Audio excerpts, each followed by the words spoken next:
Cuando evaluamos el lugar de los grandes santos, de los doctores de la Iglesia, de los padres de la Iglesia, Catalina ocupa en muchos sentidos una posición casi fundamentalmente única.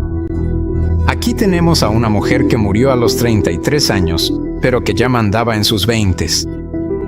El respeto, la admiración y la confianza de reyes, cardenales y papas. Pero todo estaba orientado hacia una sola cosa sencilla: llevar almas a Alá. Una sola cosa que amaba por encima de todo, y esa era Jesucristo.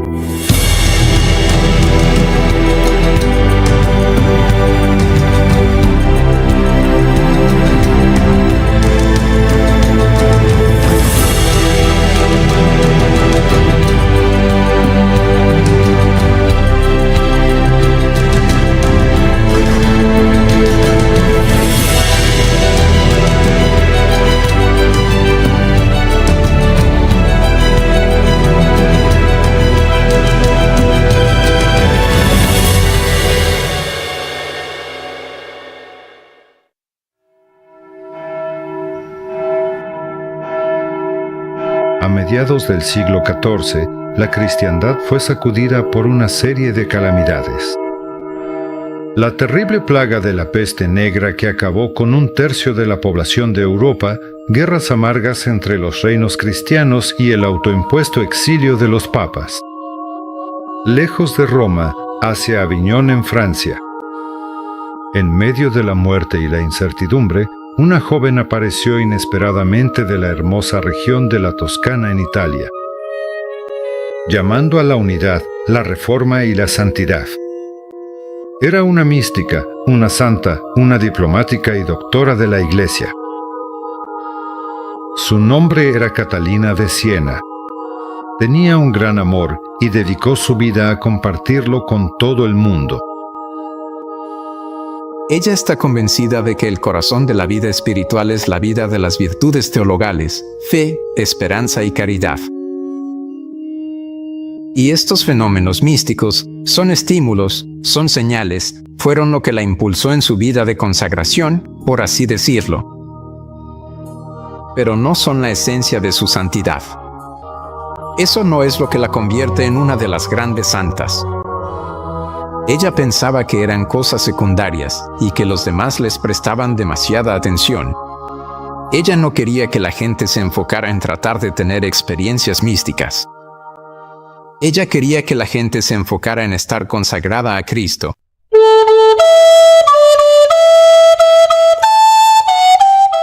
La historia de Catalina comienza con el lugar de su nacimiento, la ciudad toscana que quedó para siempre ligada a su nombre, Siena.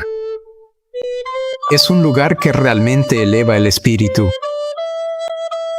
Todo parece estar diseñado para levantar la mirada hacia arriba.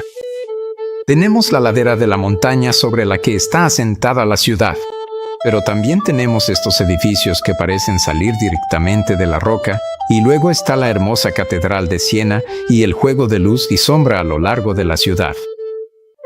Ella nació en 1347 en una familia numerosa y próspera.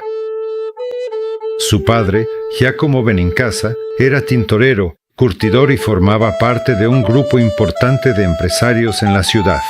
Su madre, Lapa, era hija de un poeta, criada en la fe. Caterina demostró ser una niña poco común desde el principio. De hecho, su apodo era Alegría. Era vibrante y quizá un poco precoz. Era un reto para su madre, Lapa, porque siempre hacía y decía cosas que no eran típicas de una niña italiana. Esto se hizo muy evidente un día cuando Caterina tenía solo 6 años. Y caminando con uno de sus hermanos de regreso a la ciudad después de jugar más allá de las murallas. Era tarde y estaban preocupados de que pudieran quedarse fuera de las puertas. Y entonces ella miró hacia arriba y vio a Cristo. Caterina, con solo 6 años, está mirando hacia arriba, completamente fascinada. Él no le dice nada. Solo la mira y luego la bendice. Y entonces Estéfano, su hermano, le llama. Ella mira hacia arriba, mueve la mirada, se voltea y la visión ha desaparecido. Está angustiada, completamente devastada.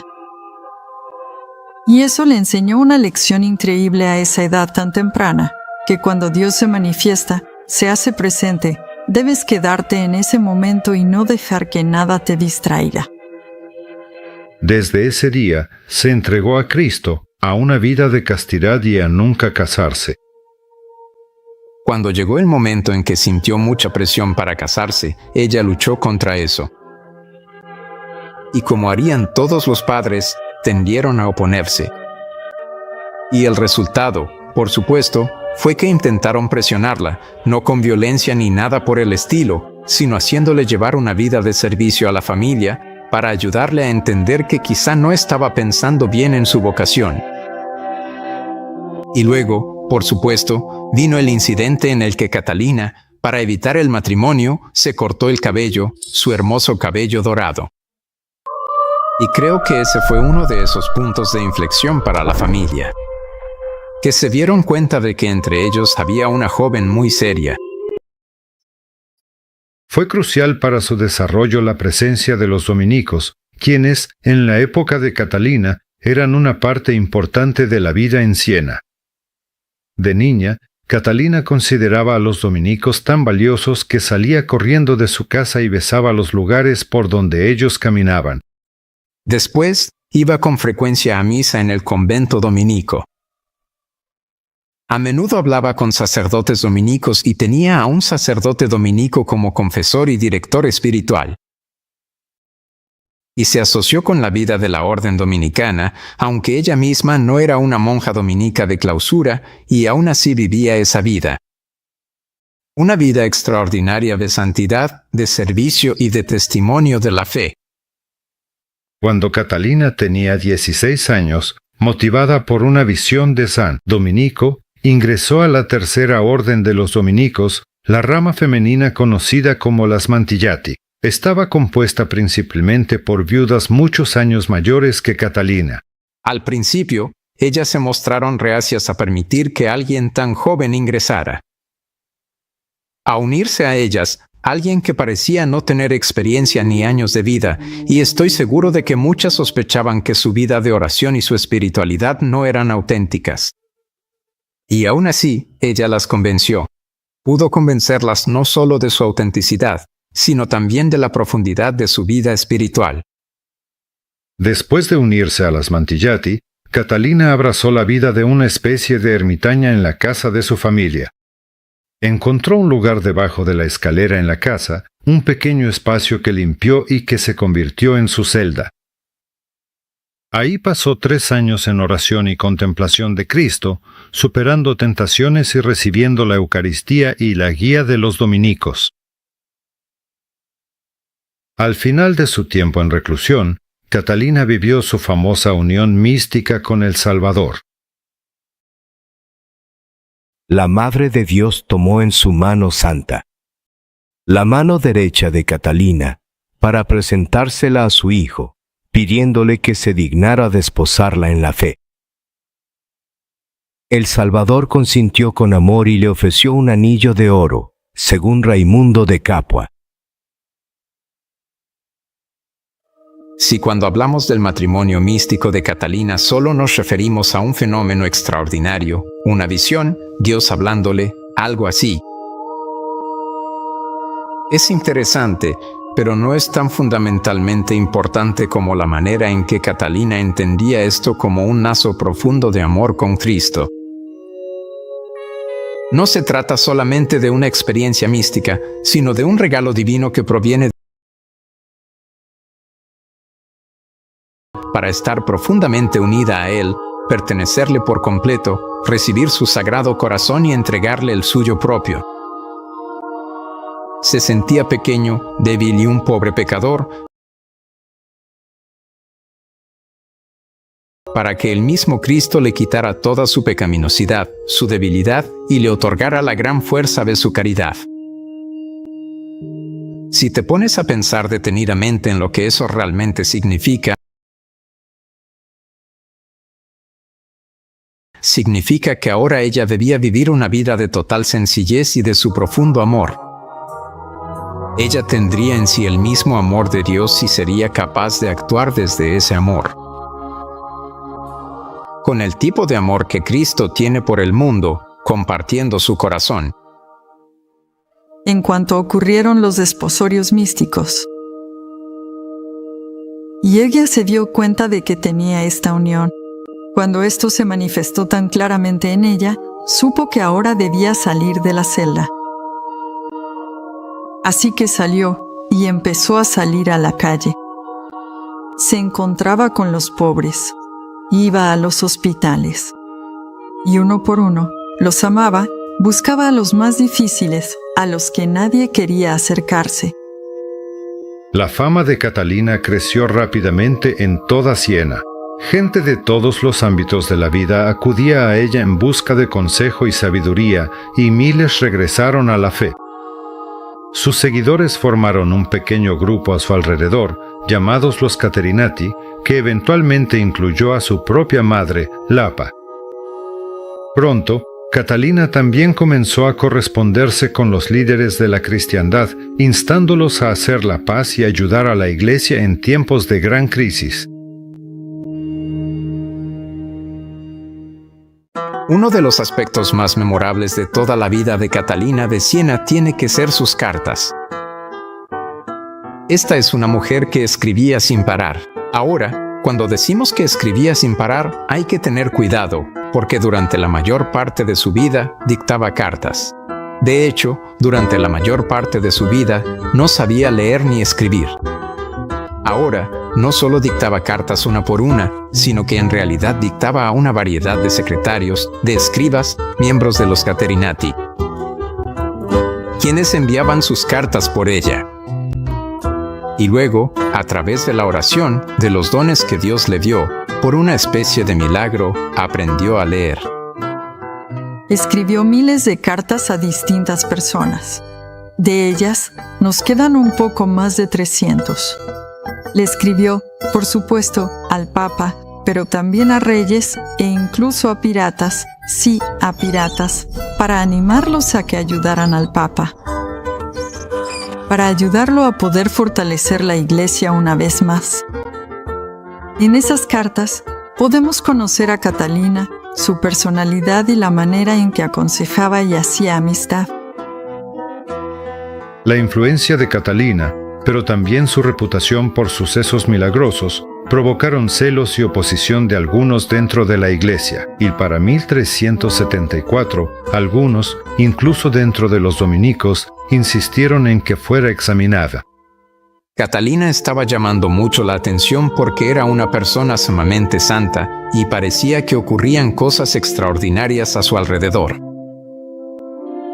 Así que los dominicos, quienes estaban a cargo de su cuidado espiritual, querían verificar si esto era auténtico o no lo era. Los dominicos designaron a alguien para investigarla y su nombre era Raimundo de Capua, un canonista y un fraile humilde pero astuto, que después llegó a ser el maestro general de la Orden Dominicana. Sin embargo, el propio Raimundo descubrió no solo a una mujer realmente inusual, una joven inusual, sino que encontró a alguien, una vez más, cuya sabiduría iba mucho más allá de su edad. Pero él percibió en ella, creo que en poco tiempo, la autenticidad que la Orden Dominica estaba buscando. Y desde entonces, él se convirtió en parte de su grupo, de su familia. Y creo que ahí también radica una mejor comprensión de Catalina, que ella era, a pesar de su edad, una madre espiritual. Ella era mamá, como muchos llegaron a llamarla. Raimundo fue el director espiritual, confesor y gran defensor de Catalina. Él fue el autor de la primera gran biografía de su vida, y gracias a él conocemos mucho de su santidad, incluyendo su gran amor por la Eucaristía. Oh. Caridad sin límites, así como te diste a ti mismo, santo Dios y santo hombre, así también te dejaste a nosotros como alimento, para que mientras peregrinos en esta vida, no desfallezcamos en nuestro cansancio, sino que seamos fortalecidos por ti.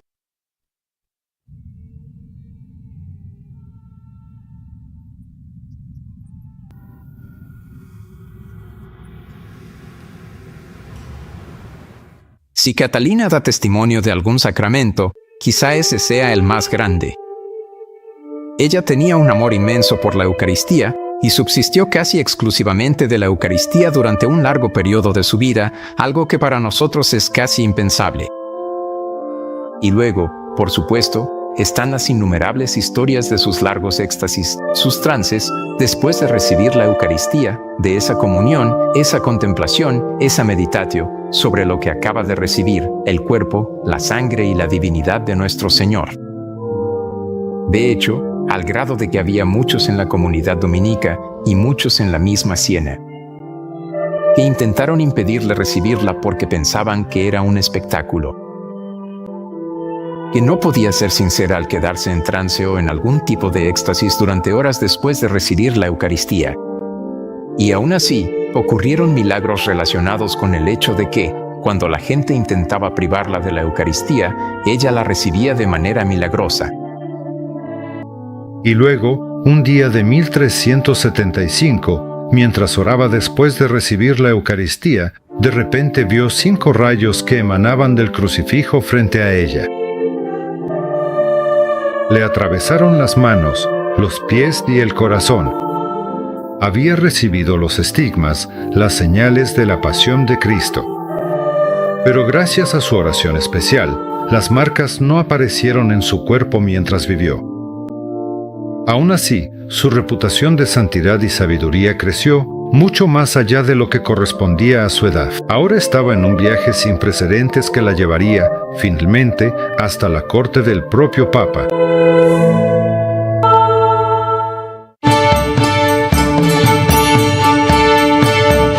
El papel de Catalina como consejera famosa la convirtió también en una diplomática de confianza en una época en la que Italia estaba convulsionada por guerras entre sus ciudades más importantes.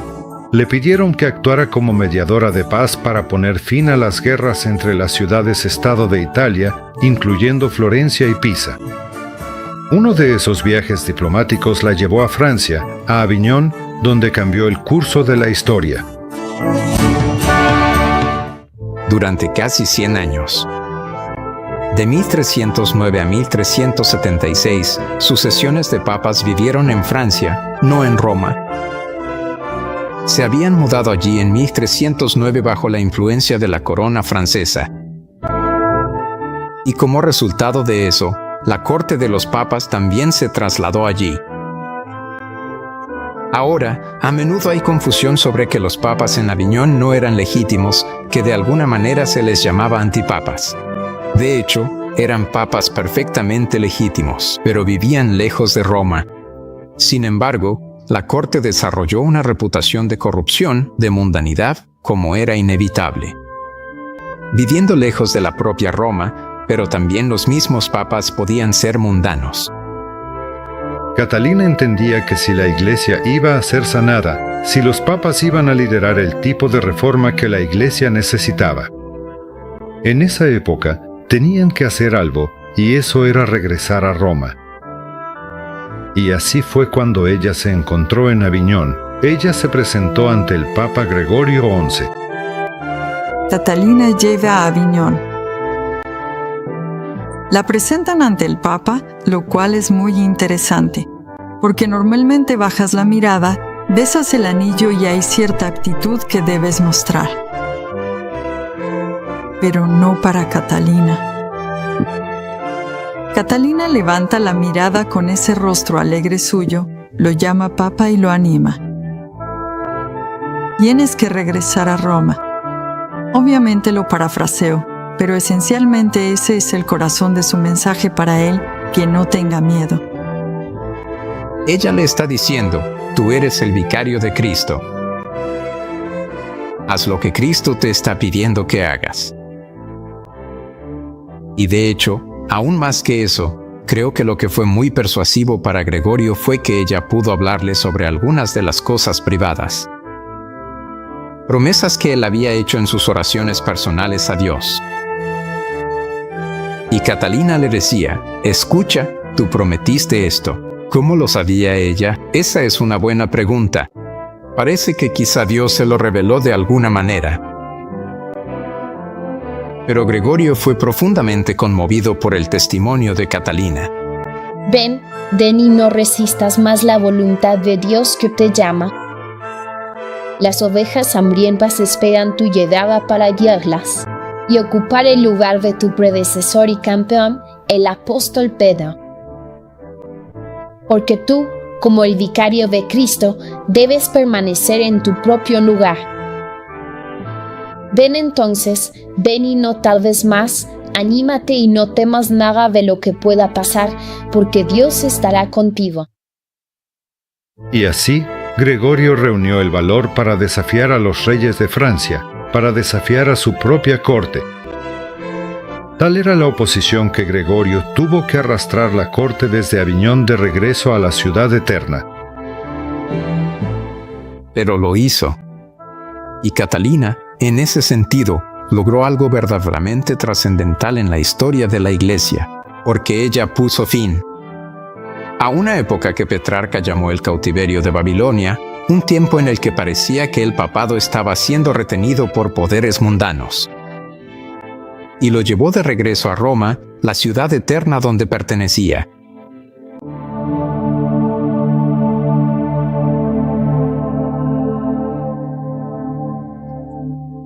Después de haber recibido a Gregorio XI de regreso en Italia, Catalina volvió a su querida Siena para retomar sus labores y sus escritos. Fue en este periodo final cuando comenzó su obra más famosa, el Diálogo. En el Diálogo, Catalina presenta lo que su nombre indica, un sencillo diálogo entre ella y el Padre, entre ella y Dios. Ella le plantea preguntas y él le responde. Ahora, eso suena muy sencillo. Y sin embargo, cuando leemos los diálogos, ¿qué encontramos en ellos? Pero en realidad es todo un sistema, una forma sistemática de abordar la vida de oración.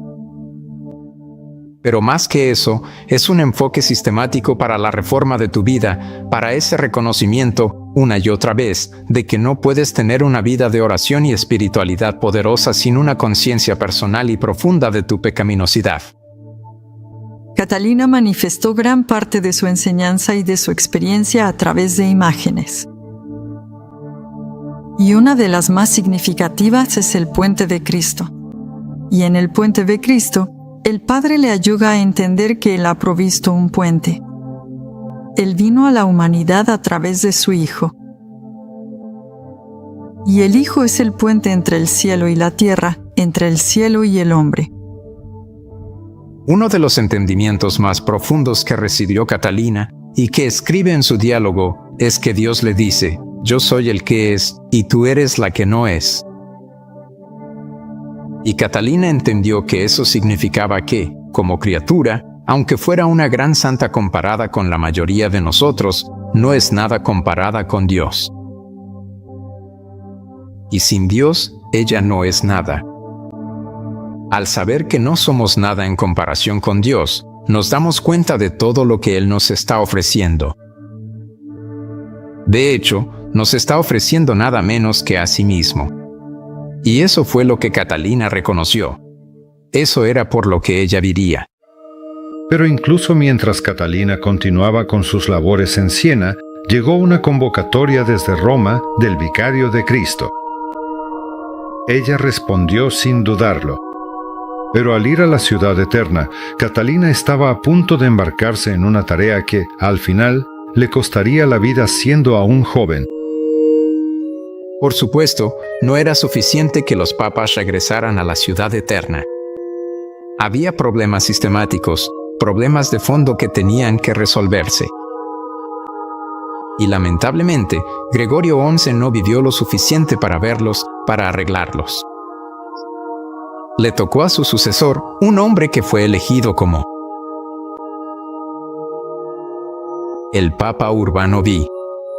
Ahora, Urbano Vi trajo consigo no solo las esperanzas de los italianos de que el papado se quedaría para siempre en la ciudad eterna, sino también las esperanzas de Catalina, quien exhortó a este nuevo papa a cumplir con las reformas que habían comenzado bajo su predecesor. Sin embargo, Urbano Vi resultó ser intemperante y alejó a muchos de los cardenales franceses, quienes todavía esperaban encontrar alguna manera de regresar el papado a Francia. Así que, un grupo de esos cardenales franceses rompió su lealtad con el verdadero papa y eligió a un rival de Urbano. Así comenzó el gran cisma de Occidente que dividió a la Iglesia durante los siguientes 40 años. Urbano necesitaba ayuda y llamó a Catalina. Catalina no pudo hacer otra cosa más que ir a Roma. Llegó a Roma y Roma es, literalmente, un desastre.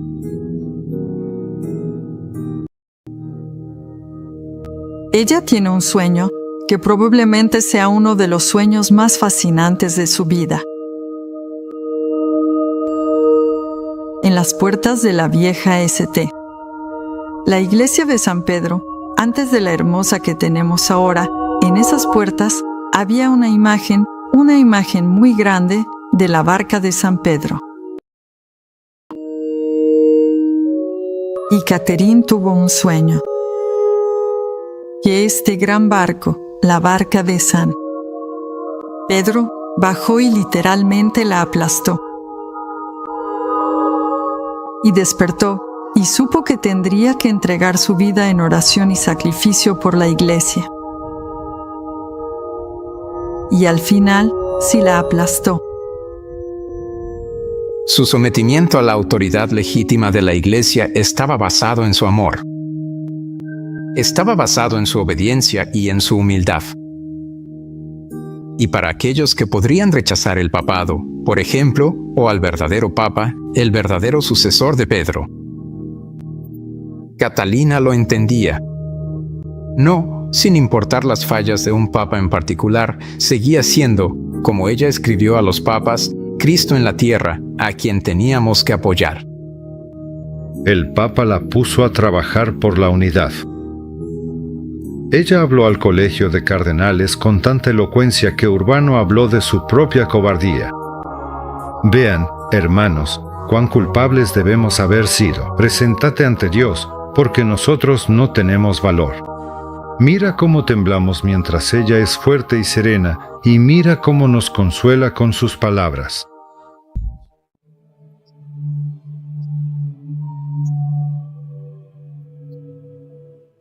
Pero el inmenso esfuerzo tuvo su precio.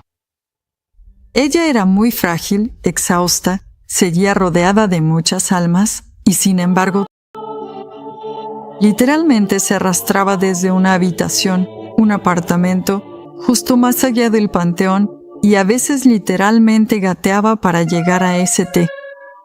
de Pedro. Es una caminata considerable para cualquiera que la haya hecho, y todo para poder sacrificarse. Y para rezar e intentar implorar, escribió tantas cartas, seguía animando a la gente, pero hasta el punto de un agotamiento total.